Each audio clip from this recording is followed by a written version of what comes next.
So feel free at any time to put in the chat or in the Q&A throughout the presentation any questions that you may have for Tom. He would love to answer them as you have your questions. So please feel free throughout his slides at any point to include in the chat or the Q&A feature. I'll be monitoring both. Any questions that you may have for Tom on the subject, as he is our resident expert here on backyard poultry. I will not be answering those questions for you. Nobody be afraid about that. It will not be coming from me. I'll include in the chat in just a moment as well. The CSU Alumni Association has some upcoming virtual events, so we'll include that in there, as well as I'll put my information if you're having any technical issues, and I'll include Pueblo County's extension website as well if you'd like to connect directly with Tom after this event. So enough about what I have to say. I'm going to go ahead and introduce you to Tom Laca, who is our CSU Extension Pueblo County agent. He's the Ag, Natural Resources, and Small Acreage Management agent in Pueblo County. It's a mouthful of a title, Tom, because he's very qualified to be in his position. And he has been involved in animal production all of his life, from cattle to chickens. And as a former backyard chicken owner, he has experience in what it takes to be successful in raising chickens for eggs. And Tom graduated from Colorado State with a degree in animal science and a minor in economics, and is currently working on his master's in integrated resource management. So we're very excited to have a fellow alumnus with us tonight. And he currently resides in, I'm going to say it wrong. I'm going to make sure you correct me on how we say where you reside. Beulah? Beulah, yep, Beulah, Colorado. Okay, awesome. Beulah, Colorado, with his wife and 2 kids who are very active in 4-H, showing cattle, hogs, sheep, and lots of indoor projects. And Tom, also in his free time, is a fireman and EMT at the local fire department. So Tom, I'm very excited you're here. Thank you so much for spending your evening teaching us more about backyard poultry. And I'm going to turn it over to you. Sounds good. Well, thank you, Rachel. Glad to be here. Glad I could do this, and kind of looking forward to going through all of this with everybody today. I don't know, I've got the screen share. You can see that. I don't know if you can see me. You'll find out as you watch me. I move around a lot. I'm going to share it a bit. I like to get excited about what I'm talking about, and I can't hold still. That's the hardest thing about doing these Zoom classes. Is it's hard for me to hold still. I used to wander around and try everybody talking and stuff like that. So hopefully my internet will hold out today. As Rachel said, I'm up here in Beulah, Colorado, small little mountain town, southwest of Pueblo, and we're on rural internet service. So hopefully it keeps up with us today. Hey, Tom. In the past, I see that. Okay, I think now it's weird because once I jumped back on, we were able to hear you a little bit better. I'm so sorry about that. We'll try muting and try again. I'm not sure if there's an internet connection difficulty, but thank you everyone for letting us know the sound was not working. Please continue throughout the webinar if you're having trouble hearing to let us know. I'll put myself back on mute and we'll see if that works better, Tom. Someone recommended shutting off video. That sometimes helps with the sound, Tom. Let me find that button here. And I'll shut my video all the off. They don't want to see Zoom. me anyways. It does sound fine now, Tom. I can hear you much better to see now. Okay, and maybe it may, I don't know. So hopefully it works, but like I said, we're up here, we've got this rural internet that we have up here. It comes and goes at times, and that's the thing we do when we live in rural areas. So, a bit more about me and this backyard chicken production. The comments Rachel was put on there. It sounds like some of you already have chickens, some of you don't yet. I just, as for me personally, I've always or have had backyard chickens in the past. It's been, just for egg production, things like that, local food, always want to have raise your own eggs. Now that I live where I do, Hey, Tom, we're having some difficulty hearing. Again, I'm so sorry. I know you're trying to jump into your presentation and we all want to be able to hear you with what you're saying. It just seems like it's still kind of breaking up. I'm trying to figure out some opportunities on my end to be able to help with that. It's weird. It is kind of cutting in and out a little bit. if you leave yours on, do I sound good? Maybe we just gotta, you can't be saying anything bad while we're there, and you can't mute yours. I don't know what the deal is. Okay, yeah. I mean, I feel like we can hear you once I'm off mute, so who knows? Well, I'll just stay off mute and be extra quiet. I can take interruptions too. I'm used to it. It kind of keeps me going. So You've got kids, right? You get it. exactly. They'll probably be running around outside here in a little bit, and everybody will hear them going because the window's wide open and all that good stuff. So Awesome. anyways, well, I'll keep mine on and let you keep going, Tom. Yeah. So anyway, like I said, we're up here. It's kind of, spotty internet. Hopefully it holds up. Hopefully we get this figured out. But as far as my experience goes, what I've done in raising chickens and stuff like that, always had a few growing up, backyard chickens, stuff like that. I've raised some off and on all throughout my years that I've been here. Was responsible for getting in selling stuff like that when I worked at the co-op as well. So always had a little bit to do with chickens. Kind of started out on this side of stuff because, as we all know, this raising your own food, having poultry in the backyard, one of the easier animals to raise, one of the easier food sources as far as that goes to produce something. And so it's becoming really popular.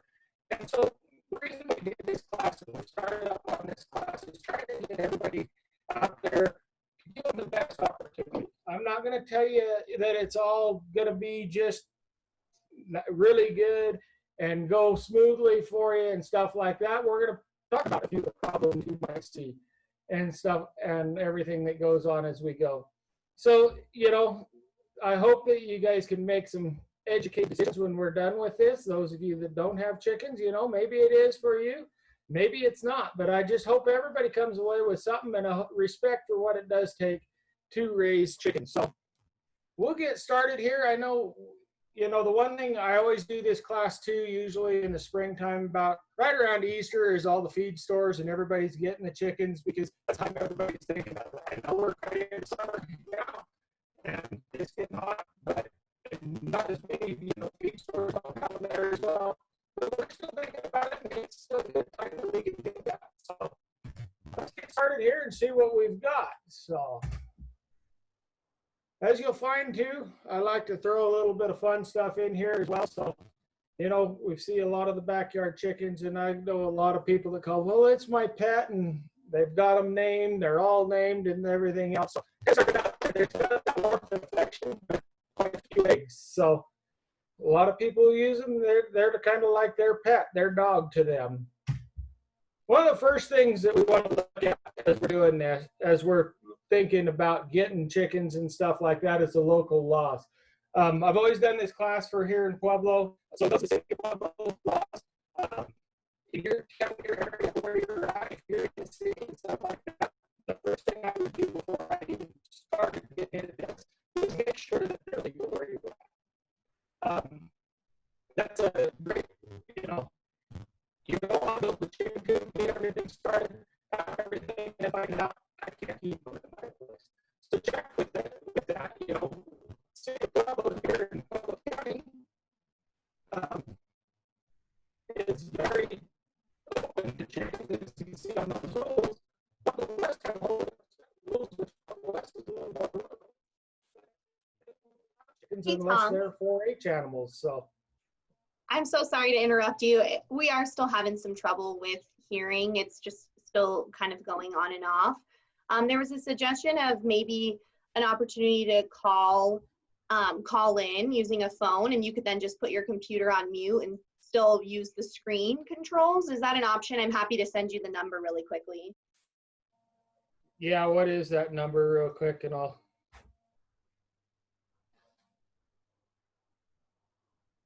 Try it.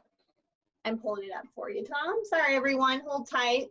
We want to make sure you can hear all this awesome content that Tom has to share with you. So we'll make sure we'll find a solution for the sound.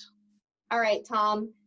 It is 1-253-215-8.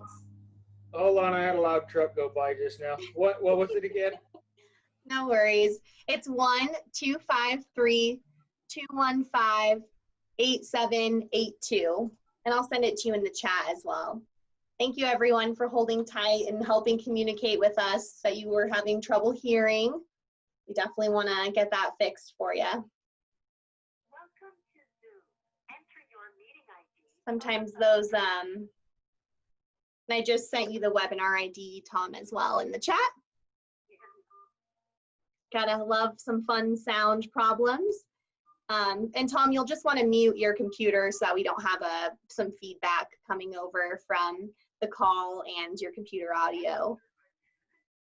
And thank you, Heather. I know we all understand these Zoom technical difficulties with all of this work that we're all doing virtually now and virtual events like this. So we definitely appreciate you letting us know. It would be terrible for us to not know that until toward the end and then realize we couldn't hear the content that Tom was going through. So thank you for continuing to be patient.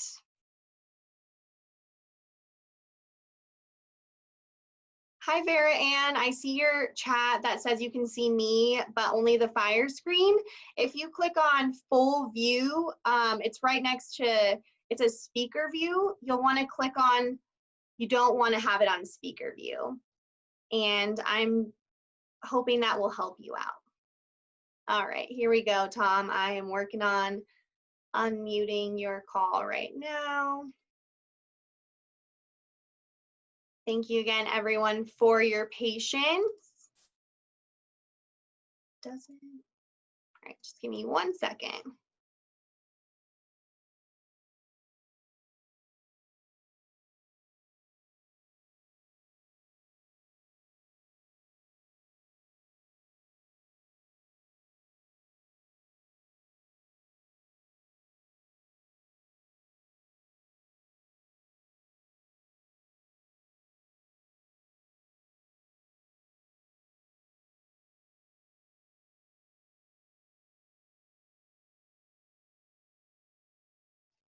Thanks for sitting tight, everyone. It'll just be another moment. We're just working to troubleshoot why we now can't get Tom's phone to let him speak. So we're just finishing up working on this. Please sit tight and continue to be patient while we get this figured out.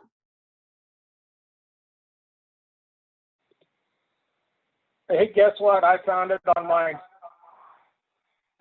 Awesome. I was like trying to figure out what you were asking me to do, Tom. So I'm glad that that worked out. Can you go ahead and test your audio again for us? Can everybody hear me now? If you could put in the chat if you can hear Tom a little bit clearer. I certainly can. Awesome. Thank you all so much for letting us know you can hear him better. I'm going to put myself on mute and we will let you take it away, Tom. Thanks so much for all your flexibility.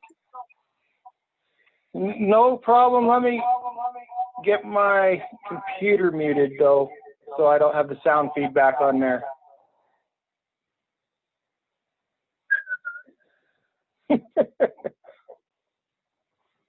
Are we having fun yet, right? Oh, yeah. Just another Tuesday on a webinar.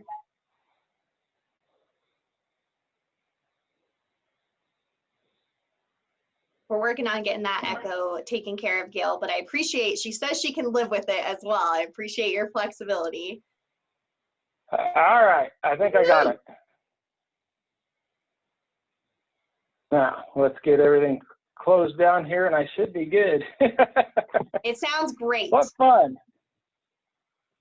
And I thought I was just gonna talk long, not have to do all this stuff to get through it, so. All right. Okay, come on, close down. My computer's slow. The one thing I found in all of this is we've gone virtual and done a lot of these virtual deals is I've got an older computer. I didn't want a new one because my computer, it worked for me. I understood it. You know, I'm kind of that old person that, you know, technology and I don't get along real great most of the time. And now I'm finding trying to do all this virtual stuff, I have a hard time keeping up with it. So with that, let's get going. We talked about the rules, so check the rules in your town, wherever you happen to be. Make sure that you can have the chickens there. You guys are doing really good with the chat box. If you've got questions, ask them in the middle. they'll interrupt me if I don't happen to see them, but I'd like to just answer those questions as we go. So, yeah, check the rules in your own town. We'll see where we're at as we go through that.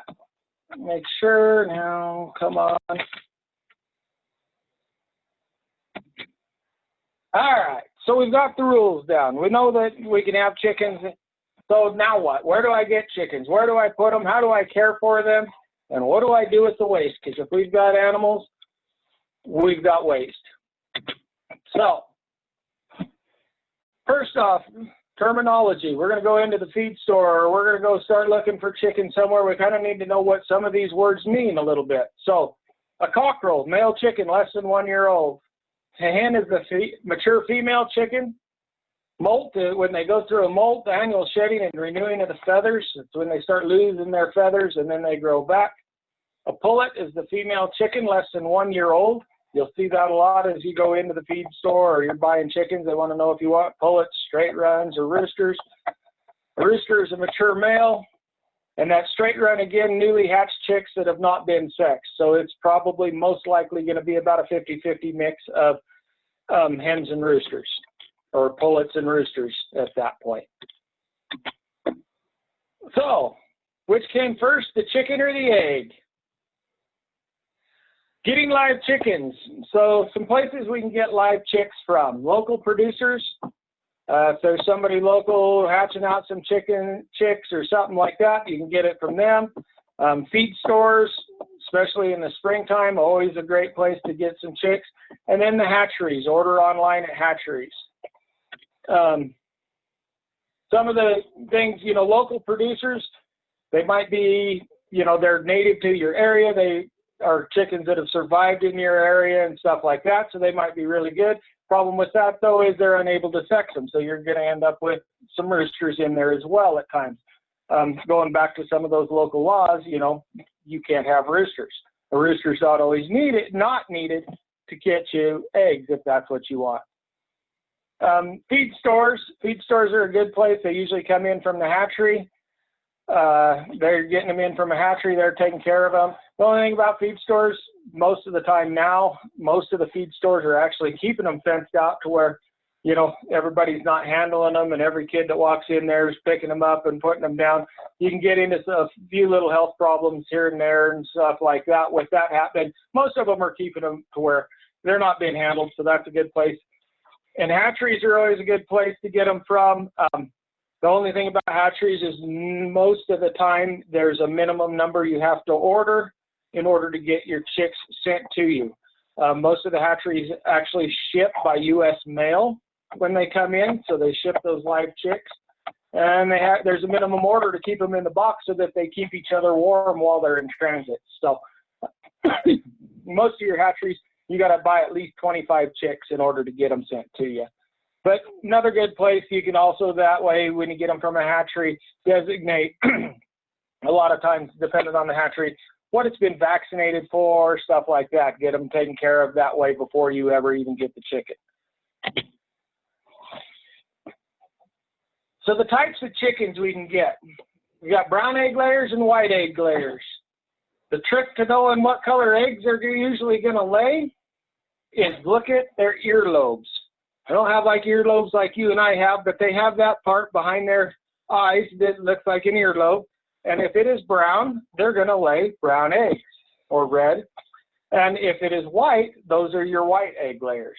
So most of our backyard chickens that we have, everybody uses, are usually the brown egg layers. The Rhode Island Reds, Plymouth Rocks, Australorps, Delawares, Wyandottes, Orpingtons, some of the hybrids.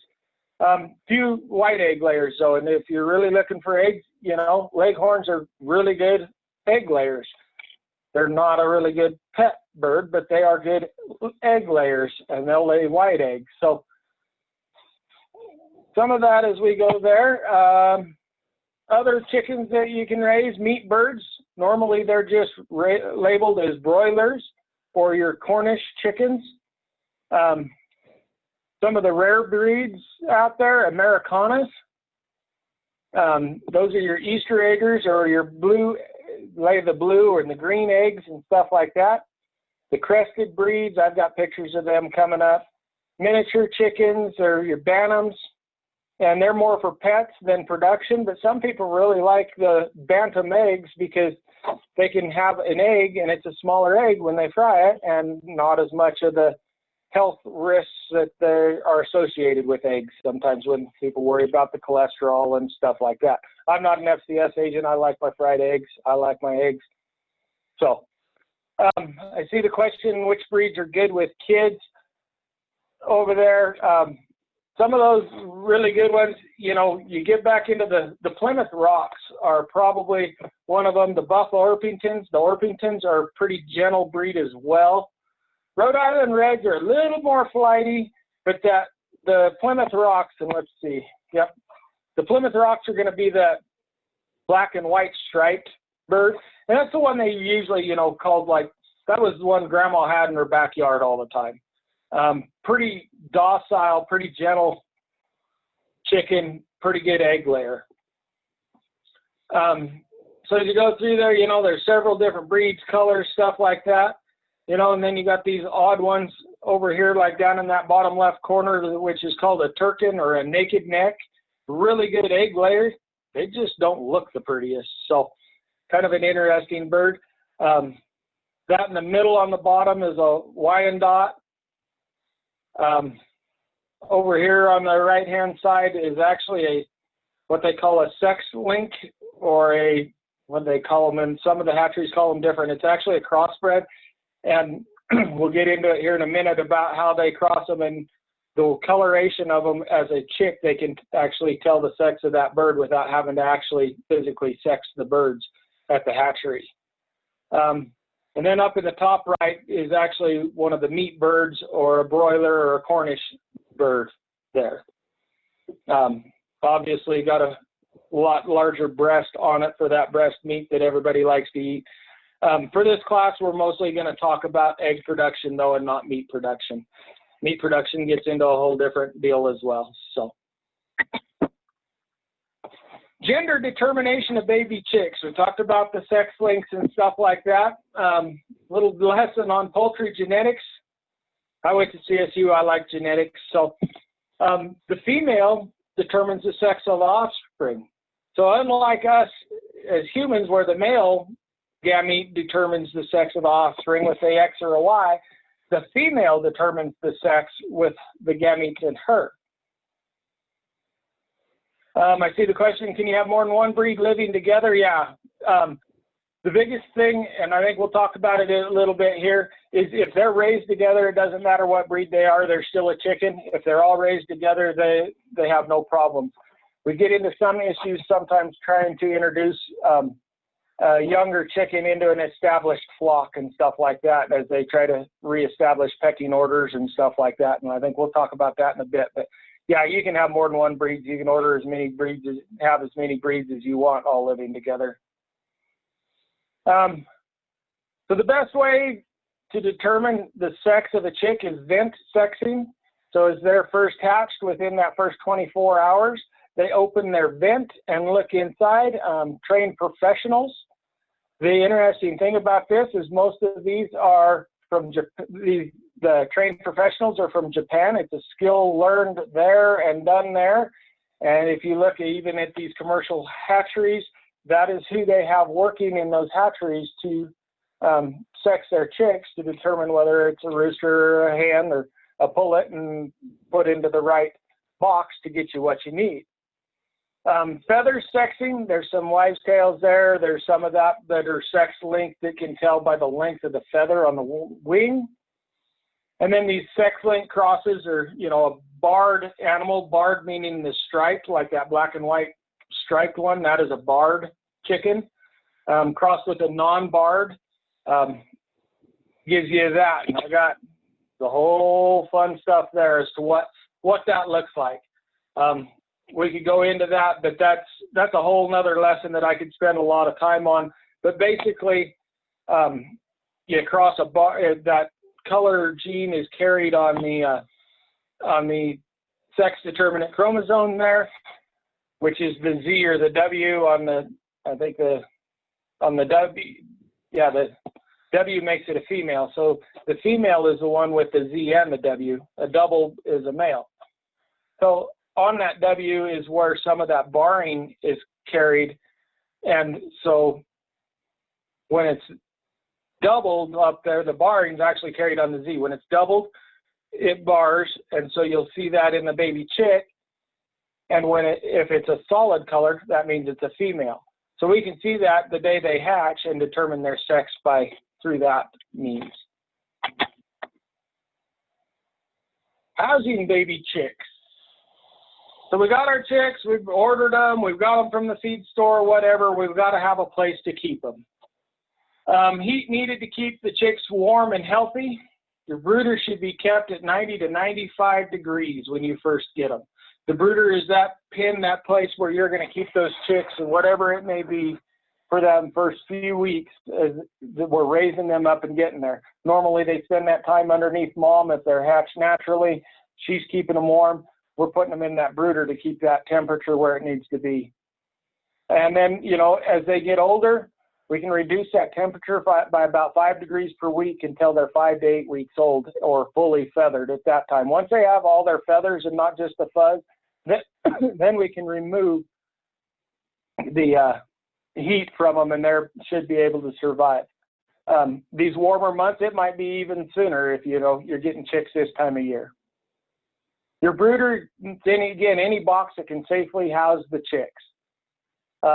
As a chick, they should have about 2.5 square feet per bird, and clean, dry bedding. Pine shavings work great. The one thing we caution people on is do not use old newspaper for bedding. Old newspaper is really slick on the bottoms of their feet, and as they're sliding around and stuff, we get a lot of leg deformities with chicks that are raised on newspaper. So some clean, dry pine shavings, just a bag of shavings put in there, keep them clean, keep them dry, work really good. You're going to have to clean it out a little bit because they spill their water, they make a mess everywhere. You're going to have to clean it often, but those work about the best, and that pine shavings work really good to eliminate some of the odors. So starting there on the top left, that's if you're ordering them by mail, that's what that box is going to look like. That's going to be sitting at the post office. It's going to come in, they're going to call you up, and they're going to say, hey, come get these noisy little buggers out of here as quick as you can. So that's what they're going to come in, and then there's some examples of brooders sitting there. The kiddie pool with some chicken wire around it to keep them from jumping out as they get bigger. The stock tank works really well. On those, the one thing I tell a lot of people is, we're going to adjust that temperature. We're going to cool it off. So how do we cool that off? We're going to raise that heat lamp up. We can use a heat lamp. The heat lamp can be one of those red ones with an infrared or a regular white one. Either way, doesn't matter. I've also seen the infrared ones that aren't actually a light bulb or anything like that. Those are actually really safe.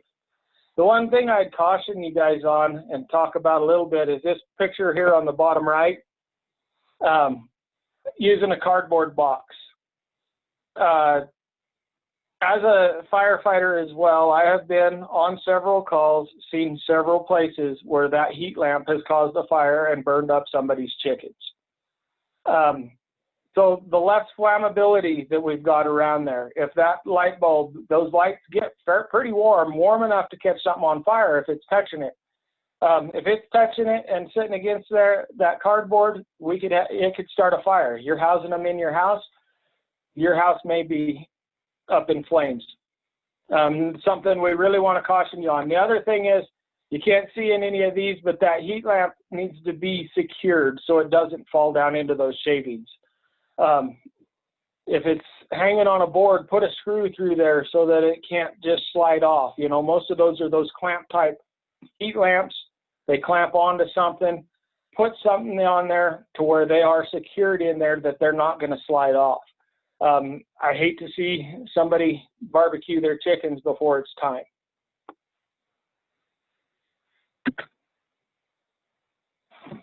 All right. Any questions out there on the little baby chicks? And then we'll move on into as they get a little older. I haven't seen any others come up there, so if you've got one, let me know. Housing for older birds. So as these birds get a little older, they need shelter and they need a place outside to get around. So in their shelter, we usually, the rule of thumb is 3 to 4 square foot per bird. Needs to have adequate ventilation, free of drafts. So needs some air that's going to keep moving. You know, as chickens get older, as chickens start, we all know, you know, they poop everywhere. We got chicken poop everywhere. It starts to stink. It's got a strong ammonia smell to it.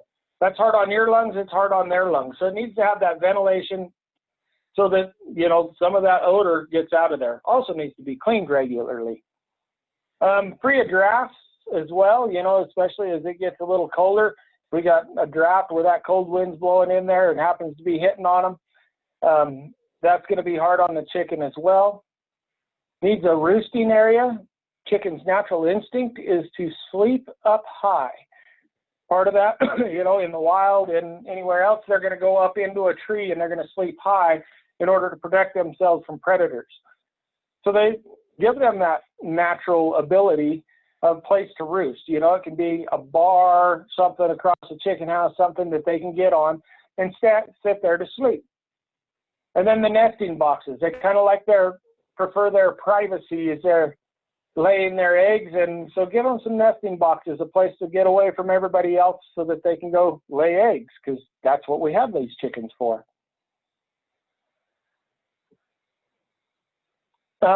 Let's see, been looking at the omelet plastic hen houses. They seem much easier to clean. Thoughts on plastic hen houses or an alternative to the omelet that won't break the bank?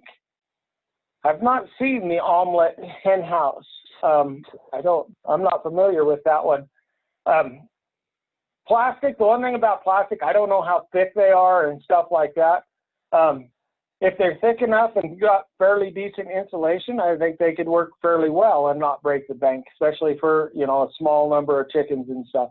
What you're, like I said, what you're really looking for, you know, does it have place for ventilation? Is it free of drafts? Can they, you know, still live with their natural instincts and stuff like that in that? I've never seen the omelet plastic hen houses. Outside run, you want to give them birds, you know, they need to be able to get outside, peck around, scratch, do what they do. Give them about 10 square foot per bird. They need to be protected from predators. So have, you know, a chicken wire fence around there. And allow them room to roam and escape others.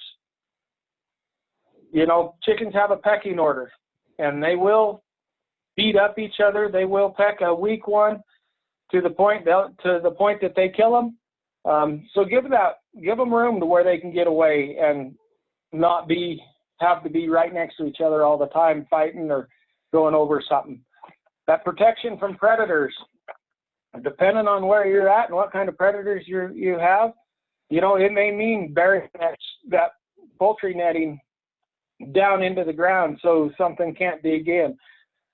Where I've always been and when I've had them, I had to put a deal across the top because we had hawks and eagles and stuff like that. I'd let the chickens out every now and again to just wander around the yard and out of there. And that one day I looked out and this old hawk's got one of my birds pinned to the ground and just about ready to eat it. So we went and ran it off, and that was one of those. Then it was like, well, better watch them a little closer and maybe just leave them inside. They're a lot safer there. Anything else you can do when you start seeing them picking on a weak one besides more room? Take that weak one out for a bit. They do have some of those where you can clip the beaks so they can't peck on them a little more. And then I've also seen the little blinders so they can't see them. They hook onto their beak and kind of cover their eyes from straight ahead so they can't see what they're pecking at. And I have seen those happen, and I have reports of them working fairly well.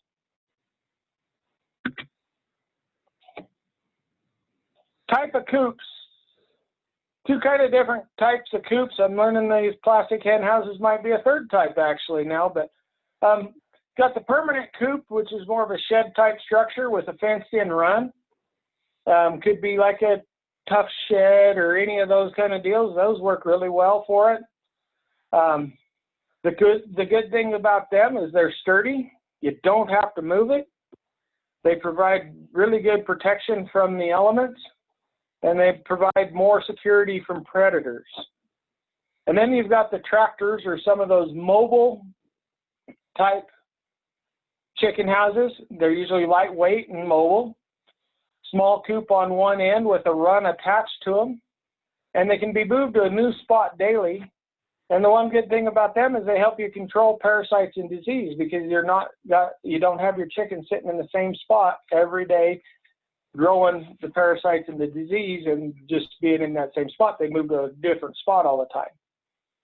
Cons of them: the permanent one needs to be cleaned more. You're going to be in there cleaning it because they're in that same spot all the time, and you need to keep it clean to keep out the parasites, the disease, anything like that. The ground you put it on is soon going to be bare dirt. Can't keep the chickens, no matter how much you feed them, they're going to scratch. That's their natural instinct, and they're going to scratch till it's down to bare dirt if it was on grass. Anything we can do to help the hens that have had their feathers plucked by another hen. They have plenty of room, and we let them out to roam around pretty often. Part of that too might be a molt, depending on how old those hens are. And again, you know, it might be, you know, once it's gone, the feathers, they're gone until they regrow. So you're not going to get them back right away. But, you know, maybe those blinders on those chickens, poultry chicken blinders, you know, might help keep it from happening more. Something you can do to the bully chicken that keeps it from picking on the other one, that you don't have to worry as much about that fourth one that's getting picked on. Back on the permanent one. Ground it's on soon be bare dirt. Higher cost to build or buy because they're solid. Greater chance for parasites and disease. The tractor ones, the cons of them, they're small, so you can't put a lot of birds in them. They're lightweight, so you can move them around, but it also means that they're going to require that more structural maintenance because they're built so you can move them. And they're not quite as secure, again, because they're lightweight.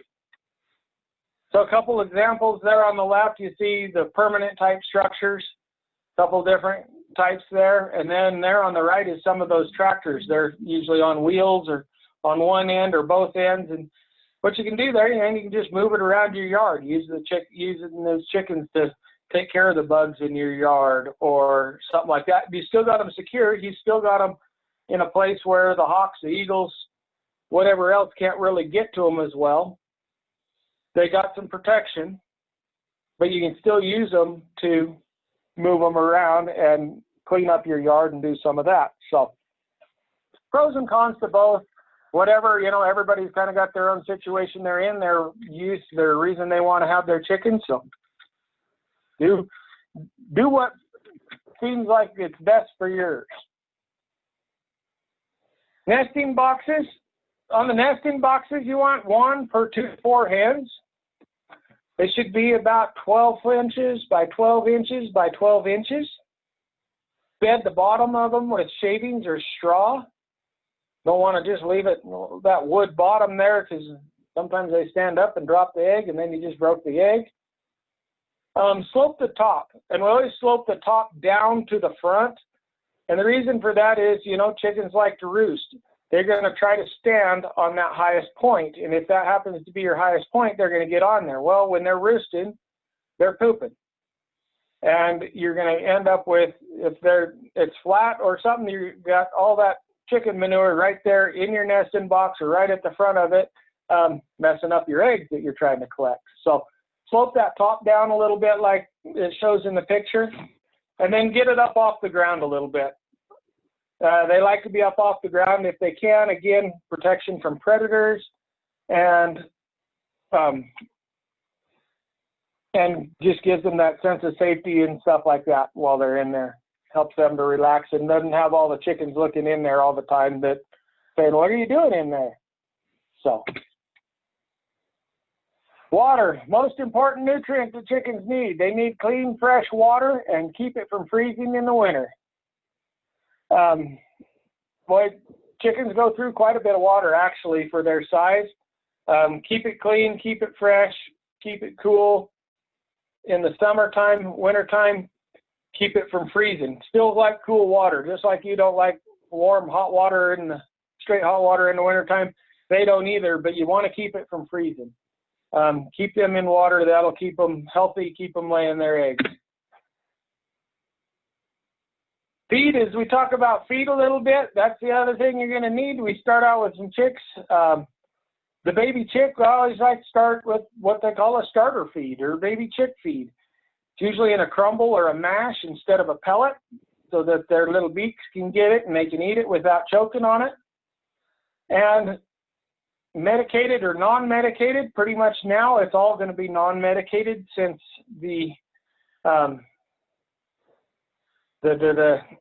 now I'm going to draw a blank, but since they put the rule in about the antibiotics and stuff like that, if you're going to medicate in feed, if we're going to medicate feed, it's going to have to be by prescription only through a vet. So most all your feeds now are going to be non-medicated as well. Older chicks, as they get a little older, we can go to a grower feed. The thing I always say is, when we're feeding them, I like, I don't care which company you use. I don't, which brand of chicken feed you use, but they have nutritionists that are paid to know what your chicken needs and to make a ration that needs it. Follow that label because that's what they are. Well, that's what they're there for. Some of the feeds, you got baby chick feed. It starts out, at the higher protein so that those baby chicks start to grow good. Oh, then we can start lowering that protein so that they can start building into everything else. And we can lower that protein and keep everything on there so that they've got the minerals they need to have a hard egg shell and all of that good stuff. As we move into laying hens, once we're past the grower phase, we'll go to using a complete layer feed that is balanced for the needed nutrients. It's got the calcium in it. It's got the oyster shell in it. You shouldn't need much extra with it. When you use a complete layer feed, you don't need the scratch to go with it. You shouldn't need the grit or the oyster shell. Some feeds, and depending on what there are, we always sell scratch. We like to give our chickens a little treat and stuff like that. If we're using a complete layer feed, that might not be all that beneficial because, again, that's designed to be complete. So that design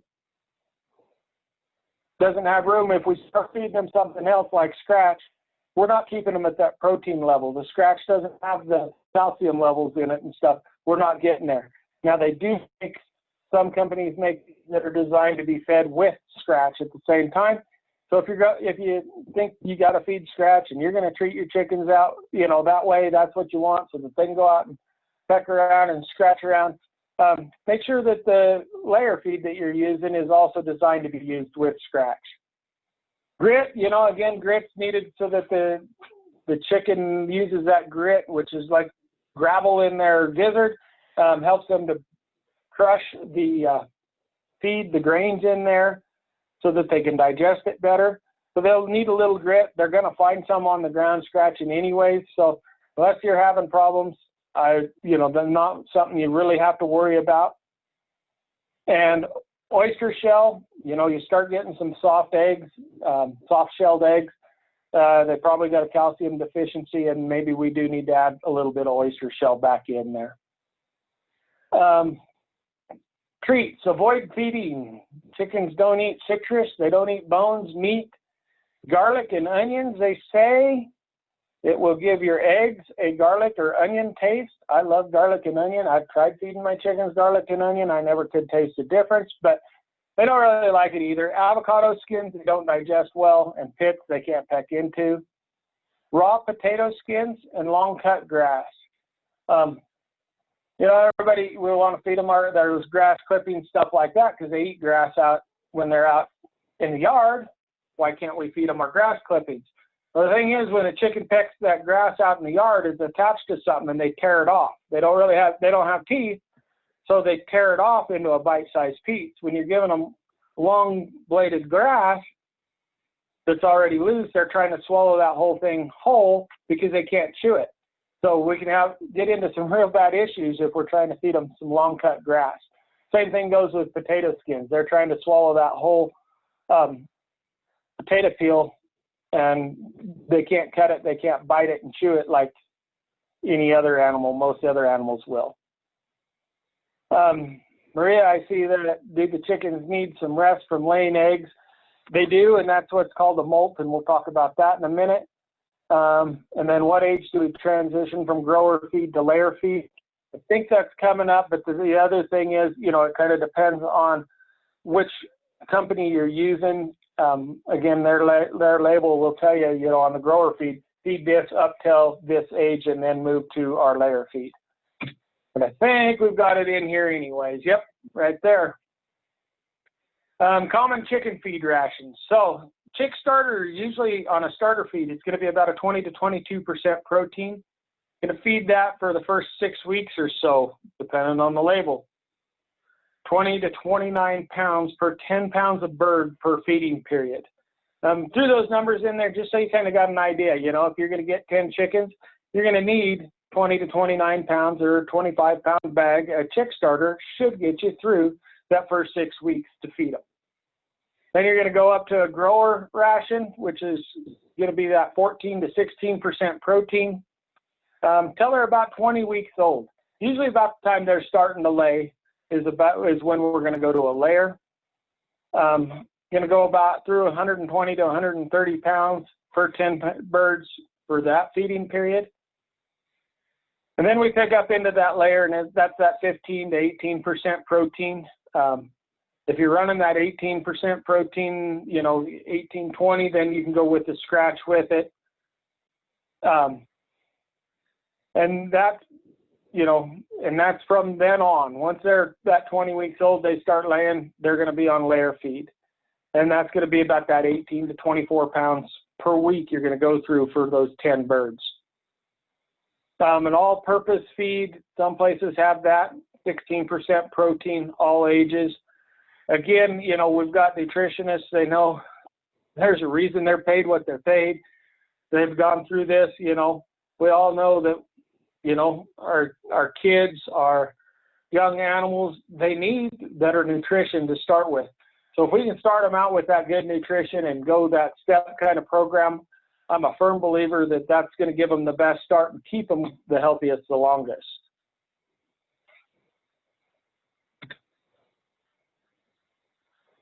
So waste. We always get waste. I know I usually start my classes with a survey kind of deal, and we go through, you know, why do you want to raise chickens? Is it for the eggs, for the meat, for the waste to make compost and stuff like that? So we'll go through this a little bit here. A lot of people, you know, we use that chicken manure, that waste, for composting, integrated into the garden. When we're doing this, you know, again, those pine shavings work the best, help add some organic in there, help spread out the nitrogen, the high nitrogen that's in chicken manure. Some of the other things we can use some diatomaceous earth in our pens, in our chicken coops, to help keep the odors down. And it's also a natural insecticide. For those of you that don't know diatomaceous earth, it's like really, really, really fine shards of glass. The natural insecticide, because the insect, it doesn't hurt people or anything like that. It's so small, but an insect going across it, it basically punches a bunch of needle holes into them and works as an insecticide. Other waste in there, dead chickens. I've always been told, and I'm a firm believer, if you've got livestock, you're going to have dead stock. Be prepared for that. What are we going to do with them? Do we got a place to bury them? Are we just going to, you know, send them out with the trash? My luck always was they died an hour after the trash guy got there, and so I wasn't going to keep it around for another week waiting for that trash guy to get there. So are we going to bury them? What are we going to do with them? And then what do you do with no longer productive birds? You know, I know for some people, they become their pets, and that bird gets to stick around whether she's laying an egg or not till the day she gets too old to live. But what are we going to do with them? Are they going to go into the stewing pot? by the time they're that old, they're usually pretty tough. So they might make decent chicken soup, but, have that plan. Kind of know, realize as you're going to get chickens that these are some of the things to look forward to in the end that are going to end up out there. Predators. Lots of predators around, all kinds. I seen in the beginning we had people from quite a few different areas. Most of the predators I've got up here are all ones that are here in southern Colorado that we deal with. But we've got the fox, the raccoon, coyotes, hawks, eagles, owls, skunks, rats, and snakes. Gotta watch, the fox, the raccoon. They're going to come in there and they're going to try to get into the chicken house however they can. Those are the ones. You got foxes around, got raccoons around, they're going to dig as well. They're pretty good diggers. So they're going to try to go underneath as well to get in there. Coyote may not try to dig, but boy, if he's got an opening and he's got a blade, they're going to get anything they can. Hawks and eagles around, owls, we're going to have to be watching for them predating from up above. So we're going to have to keep a roof over the top if we've got a lot of those around. Skunks really like to come get the eggs more so than anything.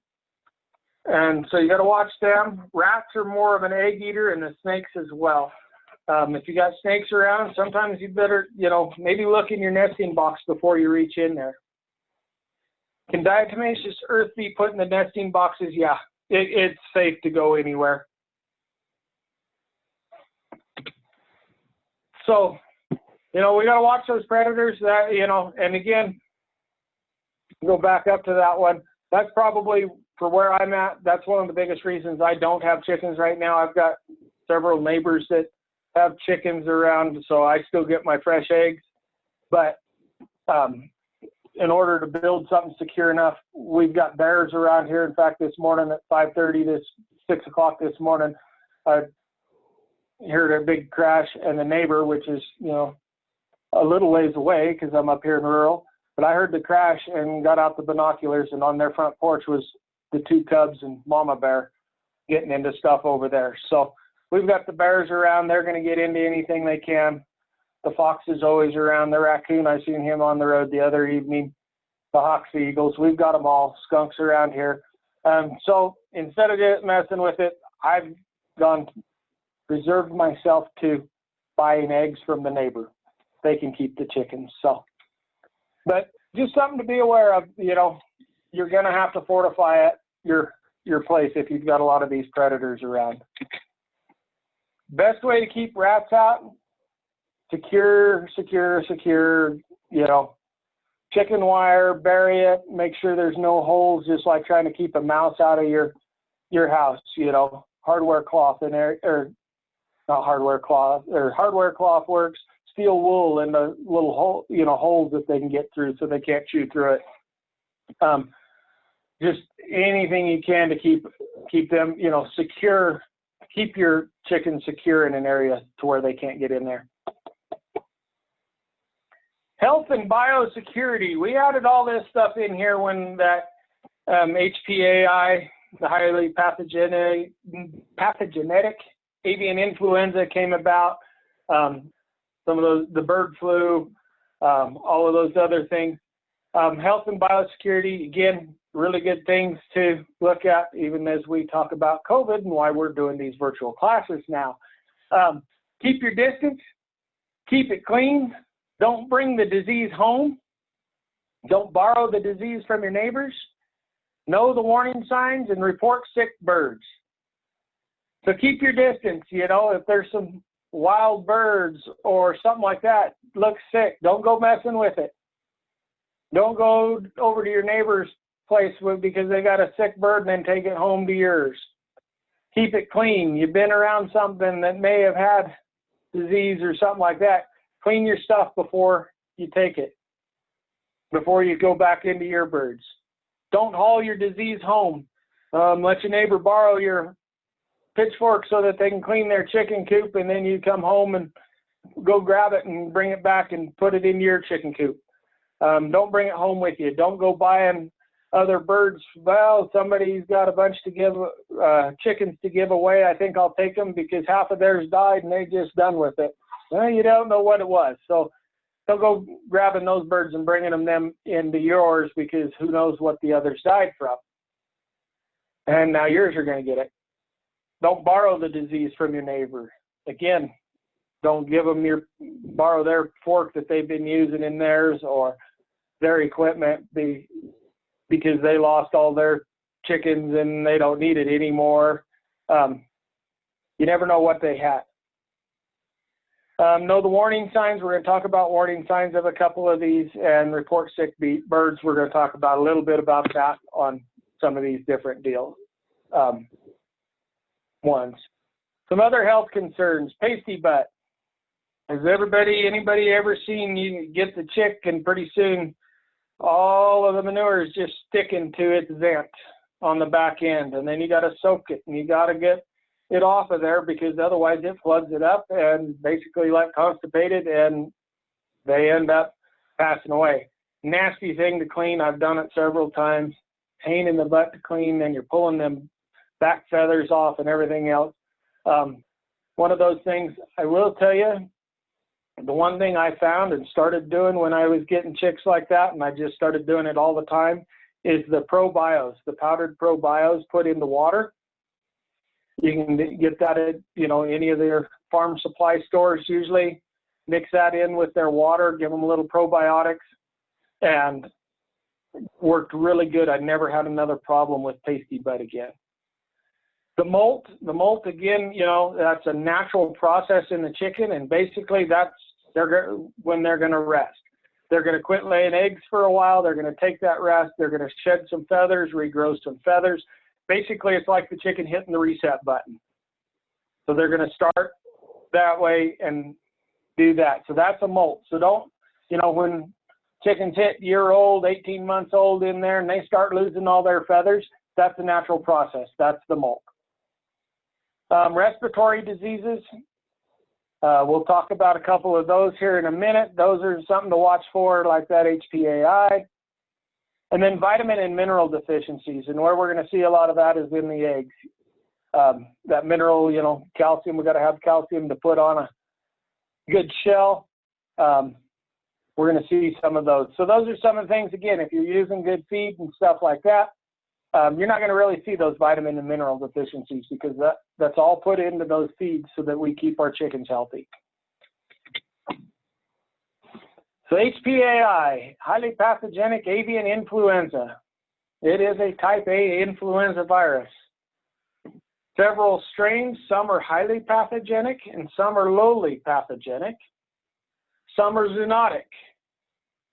Like any flu virus, it's constantly mutating. Same with the coronavirus. Mostly spread from the wild bird and fowl populations to domestic birds. The most recent outbreak, we really kind of haven't seen much of it lately, but that was in January 2016, and that one was limited to a small area. We had that really bad outbreak, was it 14 or 15 is when we had the big one. And we go back to, we also know, it is mostly spread from the wild bird and fowl populations to the domestic birds. As this disease entered into the U.S. and started coming in here, we saw it coming down the migratory paths of the geese and stuff like that, the wild bird migratory paths as they come in. So that it spread down those paths, and so we pretty much could tell, it was coming and being carried by and brought in from these wild bird populations as they migrated through. Some of the symptoms of that, again, I think that one, that highly pathogenic, there's really no symptoms. It was just finding dead birds. The virulent Newcastle disease, contagious and fatal respiratory disease, also affects the nervous and digestive system. Again, another one so virulent, many birds die without ever showing symptoms. Usually causes sudden death. But if you do see signs, you're going to see respiratory distress. You're going to see that your chicken out there with its beak open, trying hard to breathe. It's going to have some greenish watery diarrhea, might have some tremors, some shaking, and then circling. And that's part of that when it, you know, it starts getting into that nervous system. So their brain's not right. And so they start doing that. I see how long is the molt period? The molt period, a month to 6 weeks or so that they usually go through that molt. Kind of depends on the bird and where they're at, but usually about a month to about 6 weeks. Eggs. Here's the thing everybody likes, and you know, especially those of you, some of you might have started earlier this spring, and you know, everything was going on. We got our birds this spring, so now we're going to talk about eggs. We're getting close to about time in here in the next month or two, if you got your birds, that they're going to start laying eggs. So, egg production, several variables in what we're going to get in eggs. The breed's going to have a little bit to do. The management of our pullets prior to lay. We can use some light management to affect egg production, nutrition, and space allowance. So the breeds, got the white leghorn, really, really good egg layer, but they're flighty and skittish. I ended up with one when I was selling chicks at the co-op. We had one white leghorn left over. Nobody wanted it, so I brought it home. That was the flightiest. That bird, you never hardly saw it, but man, she'd lay an egg every day. The Rhode Island Red, really good egg layers. The rocks, like the Plymouth rocks, which are your black and white striped ones, there's several different colored rocks in there. Really good egg layers. Orpingtons, Delawares, the sex lynx. I always really liked the sex lynx just because it was kind of a hybrid bird. And as we all know, you know, hybrids, we crossbreed something, we get some of that hybrid vigor in there. They always seem to stay really healthy and lay eggs really well. Australorps and Wyandottes, all of the above. Any of those, pretty good egg layers. The higher up the list, usually the better egg layers. I think the sex length, I would honestly say, are probably some of the best though. So pullet management, how's that going to affect our egg laying? Start off, you know, make sure that we've got proper nutrition. Let's start them off right. Let's start them off for success. If we push them too hard, try to get them onto that layer feed too early, or we keep them on that high protein grower and grow them too fast, or starter and grow them too fast for a while, you know, if we start them too early, we can have some negative effects. You know, a chicken's born with every egg she's ever going to lay. But if we start them too early, we do some things to their body system, their body's not quite ready, and so we just tend to have problems further along. So don't rush the egg production. If you want them to lay eggs for a longer period, don't rush it. Feed and manage per your feed tag instructions, and again, don't rush it.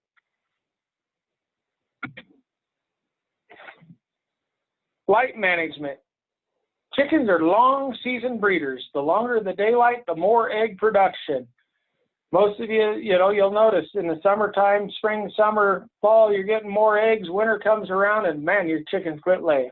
It's because of that. They're long season breeders. So they really slack off in the wintertime and don't. So when pullets are old enough to start laying, we can increase their light exposure. To maintain egg production throughout the winter, expose them to 14 to 16 hours of light daily. We can use timers and we can use daylight sensors to do that. Just put a light in the chicken house. You know, I had one in my chicken house on a timer. The one suggestion I would have on that is set your timer to come on early instead of shut off at night. So have it come on in the morning early instead of shutting off in the middle of the night. Chickens in their natural, you know, we've talked about them, they like to roost in that. So as the sun starts going down, as it starts getting dark, they're looking for that place to roost. And, you know, as the sun goes down, it's a gradual darkening. Well, if we've got a light in there and they're out there pecking around, all of a sudden, you know, it doesn't dim the light just shuts off on these timers. So there they are, they're out there in the middle of the pen eating, and the lights went off and it's dark, it's time for bed, and they can't see to get back to their roost, or they're stuck where they're at. So I always made it come on early in the morning and just started their day a lot earlier. Daylight sensors, you know, same thing. I would have it come on earlier in the morning more so than leaving it on late at night and having it shut off all at once on them. And I was able to maintain my chickens laying eggs most all through the winter. I'd drop off a little bit, but we kept pretty decent egg production all winter long that way. Nutrition, feed the correct feed, follow your labels, supplement only when needed, and that could be with the oyster shell, the grit, the scratch. Scraps and treats, you know, don't give them so many of that they fill up on, you know, whether it be table scraps, you know, the greens off of something, you know, don't fill them up on that every day. Give them sparingly, a little bit at a time, just as a treat. And again, you know, follow those labels. Some of those complete feeds are meant to be fed with scratch, some are not. Give that as a treat if not. Space, you know, one thing about eggs, are they happy and are their needs being met? So give them some space to get around, give them some clean, fresh water, and let them have that outside space so that they can act naturally. Give them the room to go out and scratch and peck and, you know, move around and do a little bit of stuff. Keeps them happy, keeps, you know, and a happy chicken is a chicken that's going to lay an egg more often for you. Egg handling and safety. We are Extension. We got to keep the safety side in here. So keep your chickens clean and healthy. Keep their pen clean. You know, the cleaner the pen is, the cleaner the chicken is when she lays eggs. She doesn't have a lot of stuff rubbing off on it. Change the bedding frequently. Collect your eggs often. Once a day is usually often enough. If necessary, wash the eggs with warm water. We use cold water, you know, if we use cold water, cold makes things shrink. That egg has an air pocket in there. And so as that egg cools off rapidly, anything that was on the outside, and an eggshell is porous as well, right? So that air can get in there to raise the chick and stuff. So we wash it in cold water, it shrinks, it gets smaller in there, and it allows that air and stuff to be pulled from the outside of that eggshell into the egg. So if there is any bacteria or anything like that that was on the outside of the egg, we just put it into the egg. So use just room temperature, body temperature, warm water to wash them. And then refrigerate those eggs right away at 35 to 45 degrees. And then, as always, we are Extension. Cook your eggs fully. See a couple questions. How do we continue to give 14 to 16 hours of light only while also keeping their coop warm at night? You can use a heat lamp in there. When I had chickens, I was in the San Luis Valley down in Monte Vista. You want to talk about cold in the wintertime. We had an insulated chicken house, kept it small enough that the chickens, you know, and they'd huddle together. They kept each other warm in there without having to use a light or any kind of heater in there. You know, so some of that space, don't give them so much space and cool. Maybe insulate the chicken house a little bit. They can take fairly cold temperatures and be all right without having to keep a heat lamp on them all night long. Again, it's not about the warmth that we're trying to get, you know, it's not the cold that caused them to quit laying, it's the length of daylight. So don't worry as much about the cold on there.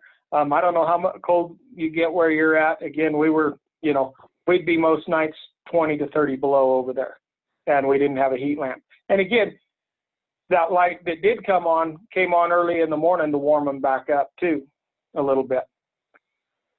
And then, is it true that you don't have to refrigerate unwashed eggs? That's a loaded question for an extension agent. It is, as an extension agent, I will tell you, you should wash your eggs and refrigerate them right away. That is the rule. That is the safety deal. Do all people do it? No. Is there a, what do they call it, that sheen that goes on them that kind of protects them until you do wash them?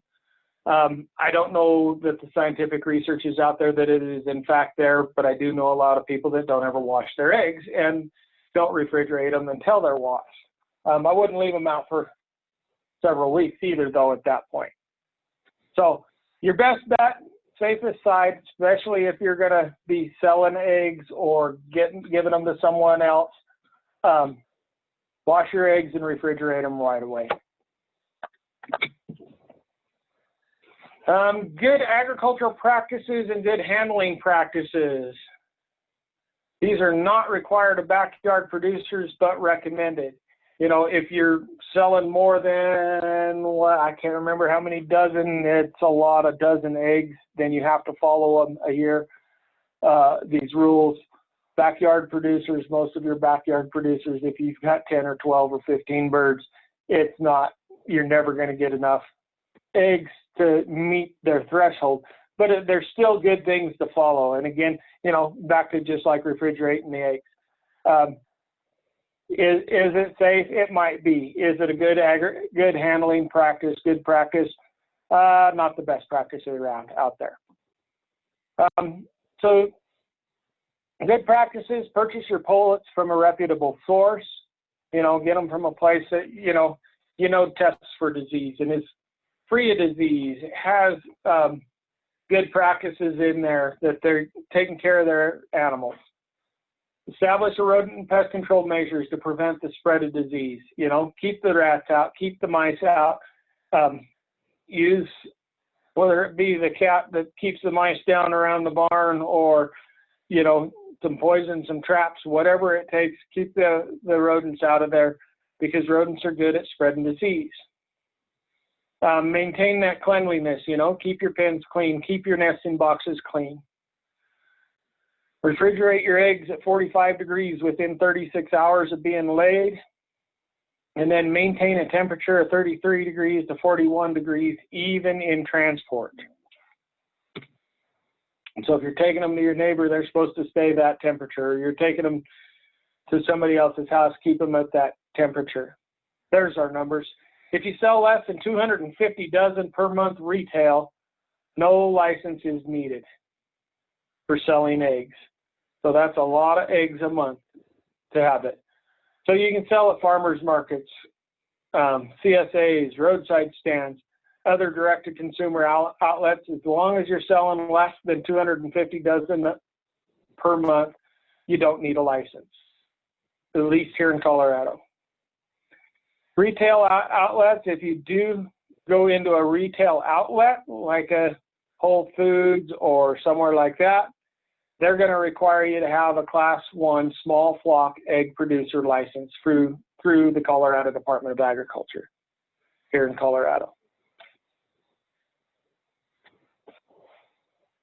Inspection of eggs, you know, wash and sanitize your eggs if you're going to sell them, even at a farmer's market, stuff like that.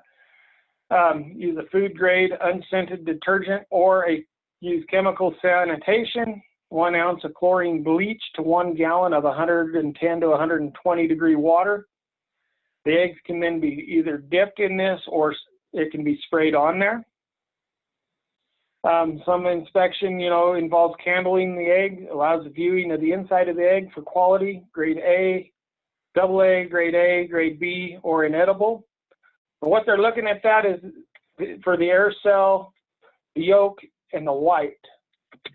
And there's some examples. What we're really telling on this a lot of times is the age of the egg. As that egg sits, remember that shell's porous again. So the older that egg gets, the more water actually evaporates out of that egg. So that air cell gets bigger as that egg gets older. And so that air sac starts to get a little bigger as the egg gets older. And so then, you know, a AA grade egg is going to be a fresher egg than an A grade. B grade is usually a little older laid egg. Again, you can, you know, on those bottom pictures, can't really see the yolk, you know. And then you get into an A, you can, and it starts to get more visible as you candle that egg into a bee as it gets a little older. And so it starts darkening up to where you can see it a lot easier. Egg sizes, you know, we buy eggs, they're jumbo, extra large, large, medium, small, peewee. Minimum weight per dozen. So if you weigh your eggs per dozen, you know, to be jumbo eggs, they got to weigh 30 ounces per dozen. You know, a large egg is 24 ounces per dozen, and all the way down to the peewees, probably going to be more of your bantam-sized chickens going to lay those small and peewee eggs. Packaging and labeling. If you are selling at some of these places, you should use clean, new cartons. They should be labeled with your producer name and address, the date they were packed, the grade of the egg, size, and safe handling instructions. All of this is more so, you know, if you're going into a farmer's market, more of that retail end and stuff, these are the things that you're going to need to do. If you're giving them away to your neighbor and stuff like that, probably not as important, you know, and if you just got a few that you're selling, somebody coming to the house picking them up, it's not as big a deal, but it's always good information to know and be aware of. Yeah, and on their safe handling instructions, again, that cook eggs thoroughly, all of that good stuff that nobody follows anyways, but we tell you to do. So with that, if you guys have any questions, you know, yes, I know it's supposed to be the journey and not the destination, but after all the hype, somehow I expected more. If you expected more, ask me a question. That's what I've got for you. If there's something I missed or something you want me to try to answer, again, I'm not an expert on chickens, but I've raised them. This was, a friend of mine once said, I might not be an expert at this, but I did stay at a Holiday Inn Express. So, average production life of a chicken, 3 to 4 years is probably your average. They kind of taper off, you know, that first year, 2 years is your best years, and then they start tapering off on their production. You know, instead of an egg every day, it might be an egg every other day. And then, you know, you've seen chickens, I've known of chickens that are still laying eggs fairly regularly at 8, 10 years old. But that's, you know, average is going to be that 4 to 5 years.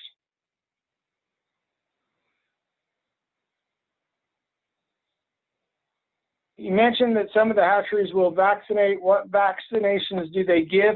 A lot of time that Merrick's disease that's around, we don't see a lot of it, and that's because we've done a good job of vaccinating for it.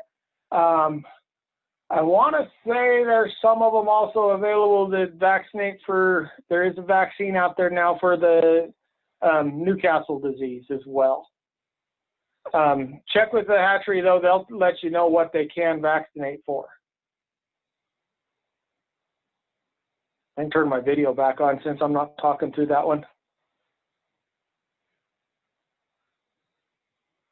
Thank you guys for participating. It's been fun, and it's always a good time. And I don't know if there's anything else. Again, like Rachel said, when we were starting this, I've got a long old title because I kind of deal with a little bit of everything from fire mitigation to chickens to snake calls to how to grow plants, all that good stuff. So.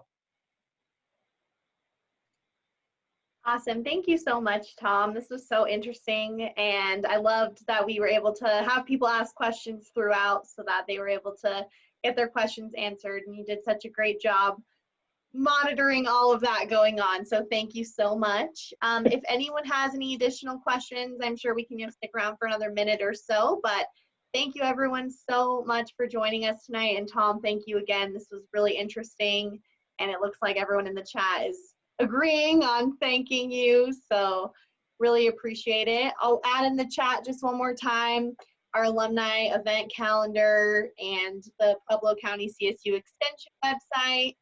I do see a question that snuck in there from Vera on, is there a minimum amount of chickens to have? You know, a lot of people, I know a lot of people, they like 3 seems to be kind of a magic number of what people like to, you know, to have them. gives them, you know, on average, almost gives them an egg a day. If they need that egg a day for their own personal use, having 3 around, you know, sometimes you'll get 2, but, you know, a lot of those chickens, you know, they don't lay every day. So some days you get 3, some days you don't get any, but you're going to have an egg a day. And it kind of gives them that company that they need as well, you know.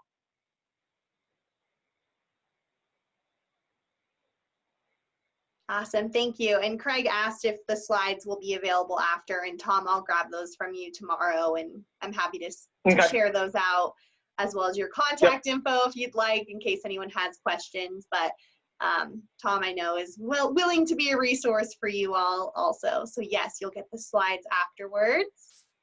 Any final questions from anyone before we close off our webinar this evening? I always picture when we ask that in a webinar, people frantically typing so fast, trying to get that last question in. Yeah. Awesome. Yeah, well, thank you. If they type like me, it isn't happening. Fair enough. Fair enough. Same here. Well, thank you again, everyone, for joining us tonight. Tom, thank you so much for giving your time to teach some of our CSU alumni and friends about this topic, and I'm sure sparked a lot of fun Google searches for later for some people. So thank you all again so much for being here. Tom, thank you. Yep, thank you. Have a good evening, everybody. You too. Take care. Yep, and go Rams. Yeah, go Rams. Bye now.